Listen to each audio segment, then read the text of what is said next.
you've covered the president-elect throughout his entire campaign. Over the weekend, both President Obama and President-elect Trump released statements. They were extremely contradictory in tone.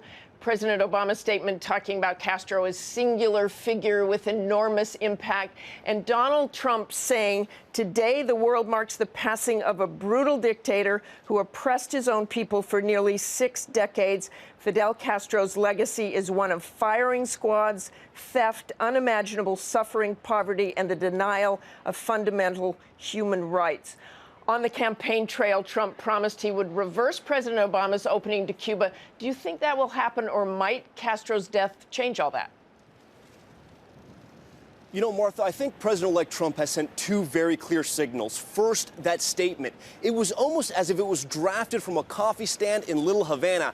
I can't tell you how many Cuban-American friends and relatives called me, some who voted for Trump, some who didn't, praising Trump's language on Castro's brutal legacy. They loved those very blunt terms. Now, the other thing he's done is that he's appointed one of the biggest supporters of the Cuban embargo to his transition team at the Treasury Department. Martha, that is no accident. And of course, Donald Trump sort of changed his policy on Cuba during his campaign. In the primaries, he said he was open to dialogue with Cuba, but he wanted a better deal. Then later, during the general election campaign, he said he would reverse President Obama's executive order on Cuba if the Castro regime did not, quote, meet our demands. Now, it's unclear where this will play. Donald Trump still has to appoint a Secretary of State and our top diplomat. Where does Cuba play on that person's list of important things when it comes to foreign policy? But I think right now Donald Trump has sent 2 very clear signals that he's going to be very tough with Cuba in the future, Martha. And Tom, this story is so personal for you. Your grandparents and your parents, in fact, fled Cuba as political exiles. You've talked very powerfully and emotionally this weekend about your Cuban heritage. How has your family reacted to the news, and you?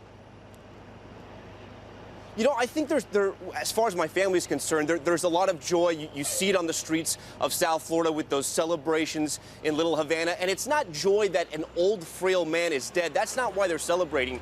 They're celebrating because a very dark chapter in their life has ended. We were constantly reminded of Castro's legacy and his brutal regime living in Miami, just 90 miles from Havana. And we were reminded when we had to send family, medicines and food to Cuba every single week, sending money every single month, when fishermen would find empty rafts floating in the Florida Straits, and then when our own relatives would make it out of Cuba and would reach the United States legally. And I'll never forget, Martha, one time meeting some cousins I had never seen before, and they showed up to a hotel on Biscayne Bay, right off of Biscayne Bay. And I remember telling my dad how thin they were. My cousins, the parents and the children were so thin. And I'll never forget, Martha, the children, they were much older than toddlers. They were walking and running around, yet they were still being breastfed.